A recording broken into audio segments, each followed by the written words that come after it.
नमस्कार। जी हाँ, मैं एक बार फिर से आपके पास धर्मांग नामक शीर्षक के अंतर्गत कुछ धार्मिक और आध्यात्मिक वीडियोस आप तक शेयर करने के लिए आई हूँ। मैं doctor Manju Jain, retired associate professor from essential degree college.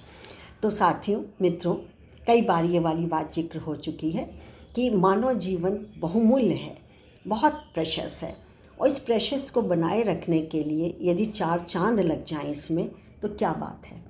यानी यदि हम आध्यात्मिक धार्मिक तरीके से रहें, या फिर सबसे अच्छा कि हम कहीं ना कहीं जीवन में अपने धर्म मार्ग को अपनाएं।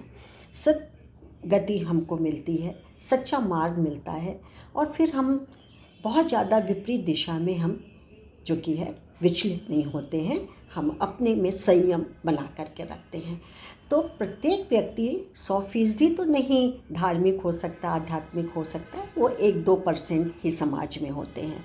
पर अधिकांश लोगों को जब हमने ये देखा, स्टडी भी की इस चीज़ की, तो ये पाया कि अधिकांश लोग जो होते हैं विपरीत दशा में बहुत ही गलत कदम उठा लेते हैं, या बेईमानी, छल कपट या अनफेयर मीन से वो काम करते हैं। तो ये नहीं होना चाहिए। ये तभी नहीं होगा जब हम धर्म मार्ग को अपनाएं। इससे क्या है कि हम एक नियमित, संयमित, व्यवस्थित और कंट्रोल वाली पावर हमारे में आ जाती है। फिर हम अपने पर नियंत्रण कर लेते हैं। नियंत्रित पावर जब आ जाती है तो हम इधर उधर भटकने से रह जाते हैं, या फिर हम गलत कार्य करते ही नहीं।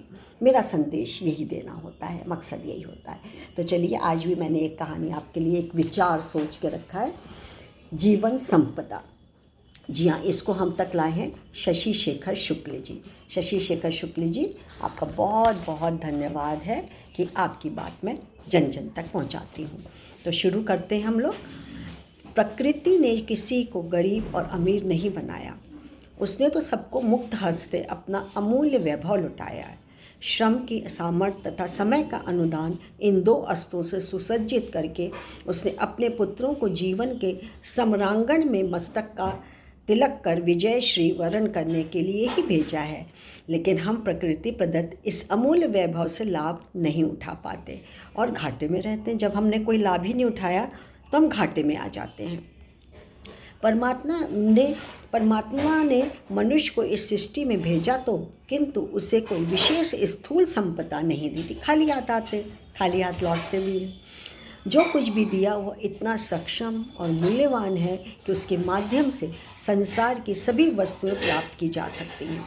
बुद्धि, जीवन, शरीर के अतिरिक्त सबसे अमूल्य अनुदान जो परमात्मा ने मनुष्य को दिया है वह है समय। इसका उपयोग जरूर करना चाहिए।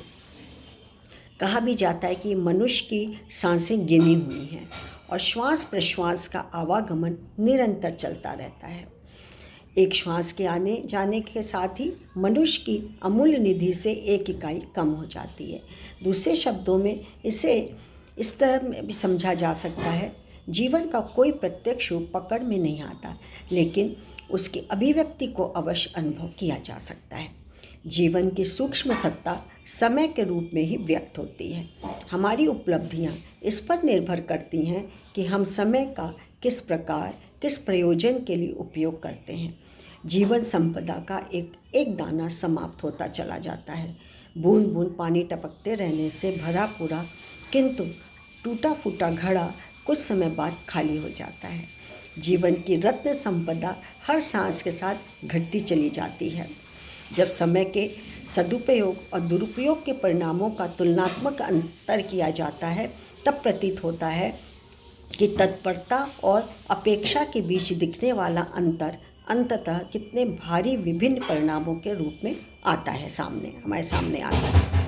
जिसने समय का महत्व और स्वरूप को समझा और वह उसके सदुपयोग के लिए समग्र जागरूकता के साथ तत्पर हो गया, तो समझिए उसे जिंदगी मिल गई। अन्यथा उपेक्षित मन और अनमयस्क रहने वाले नुकसान ही पाते हैं। समय अमूल्य है। समय को जिसने बिना सोचे समझे खर्च कर दिया वह जीवन संपत्ति भी यूं ही गंवा सकता है। तो समय का सदुपयोग करिए, उसका दुरुपयोग नहीं करिए। फिर देखिए, यदि समय का सदुपयोग करना जान गए तो हमारे पास सारी संपदा भी हमारे पास ही रहेगी, और जहाँ दुरुपयोग किया इसके महत्व को, इसके अहम को नहीं समझा तो वो विपरीत दिशा की तरफ चली जाएगी, बेकार हो जाएगा वो। तो आज के लिए बस इतना ही।